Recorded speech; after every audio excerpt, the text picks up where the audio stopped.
Inilah sosialisasi yang terus-menerus dilakukan oleh Bursa Efek Indonesia terkait keuntungan berinvestasi di pasar modal berhasil mendorong peningkatan jumlah investor pasar modal Indonesia.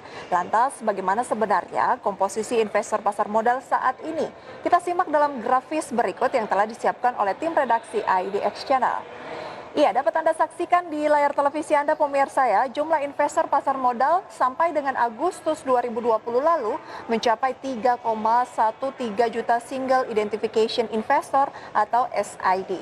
Jumlah ini meningkat jika dibandingkan dengan Agustus di tahun 2019 lalu yang baru sebanyak 2,07 juta SID. Hal positif yang bisa kita petik dari penambahan ini tentu adalah makin meningkatnya kesadaran ataupun juga keinginan dari masyarakat Indonesia untuk memanfaatkan pasar modal sebagai tempat yang tepat untuk menginvestasikan dana yang mereka miliki. Kesadaran untuk berinvestasi di pasar modal selain didukung oleh kebijakan Otoritas Bursa Efek Indonesia dengan kampanye Yuk Nabung Saham yang hingga saat ini masih terus digaungkan, juga tentunya didukung oleh perusahaan-perusahaan yang semakin memfasilitasi para investor dalam berinvestasi melalui instrumen di pasar modal. Nah, baik itu saham, kemudian juga ada reksadana maupun obligasi yang ditawarkan kepada investor domestik maupun asing. Nah, lantas bagaimana sebenarnya porsi investor domestik maupun asing di pasar modal Indonesia saat ini? Ini dapat kita saksikan di grafis berikutnya pemirsa.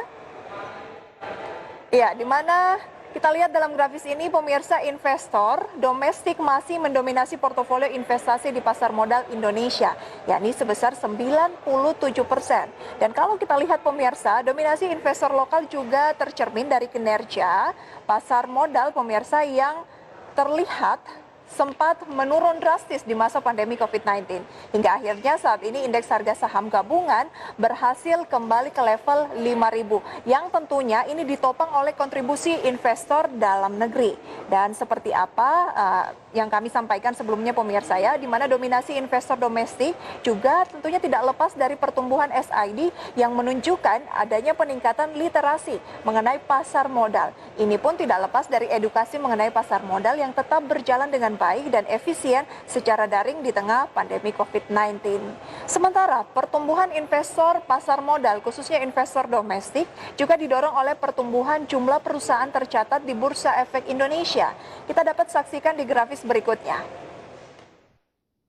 Iya pemirsa, dapat Anda saksikan di layar kalau kita lihat saat ini jumlah perusahaan tercatat di Bursa Efek Indonesia sudah mencapai 713 emiten atau bertambah 45 perusahaan baru yang mencatatkan saham perdana atau IPO di bursa pada tahun 2020.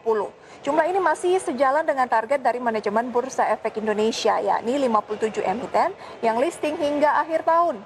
Tentu ini merupakan data yang menggembirakan pemirsa. Jika kita lihat bahwa pandemi virus COVID-19 tidak menghalangi langkah 45 perusahaan tersebut untuk tetap melakukan penawaran umum perdana saham dan mencatatkan diri sebagai perusahaan terbuka di Bursa Efek Indonesia.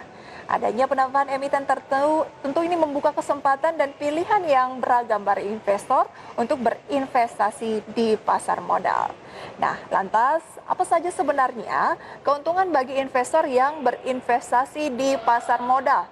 Dapat kita saksikan di grafis dan mungkin pemirsa juga sudah banyak yang memahami begitu ya keuntungan-keuntungan berinvestasi di pasar modal. Ini dia.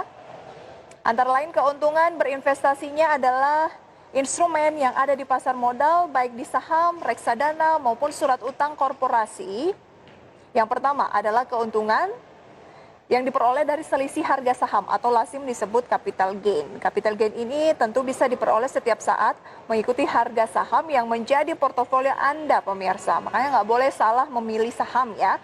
Nah, keuntungan yang kedua dari berinvestasi di pasar modal ini adalah dengan adanya pendapatan pasif dari instrumen yang kita miliki di pasar modal. Dalam hal ini, keuntungan pasif bisa berupa capital gain tadi maupun dividen yang bisa Anda peroleh dari emiten yang menjadi instrumen investasi Anda. Karena sebagai pemegang saham, tentu Anda akan memperoleh dividen atau bagian dari laba bersih yang menjadi hak Anda atas kinerja positif dari emiten yang mencatatkan laba bersih tersebut. Kemudian keuntungan yang ketiga dari berinvestasi di pasar modal adalah bisa memprediksi berapa keuntungan yang bisa Anda dapatkan dari berinvestasi pada suatu perusahaan maupun potensi keuntungan yang bisa didapatkan saat Anda berinvestasi di reksadana. Nah, untuk itu kecermatan, ketepatan dalam berinvestasi sangat diperlukan. Sehingga dalam berinvestasi di pasar modal, Anda juga perlu memperhatikan bagaimana portofolio dari instrumen investasi yang akan Anda pilih untuk mendapatkan lagi-lagi potensi cuan yang semaksimal mungkin. Keuntungan berikutnya dari berinvestasi di pasar modal adalah investasi yang bersifat lebih liquid. Dalam hal ini, instrumen investasi Anda bisa langsung ditarik dalam bentuk uang tunai sewaktu-waktu jika memang Anda membutuhkan uang tunai dalam kondisi darurat. Dan keuntungan terakhir dari berinvestasi di pasar modal adalah tingkat keamanan dan dalam berinvestasi. Hal ini karena pasar modal Indonesia diawasi penuh oleh Bursa Efek Indonesia serta Otoritas Jasa Keuangan, sehingga dapat menekan potensi pelanggaran dari sisi pasar modal baik yang dilakukan oleh perusahaan yang memiliki instrumen investasi maupun dari anggota bursa itu sendiri. Jadi investor bisa berinvestasi dengan lebih tenang di pasar modal. Iya, pemirsa, jangan kemana-mana pemirsa. Setelah ini kami masih akan kembali dengan sejumlah informasi ekonomi dari dalam negeri sesaat lagi.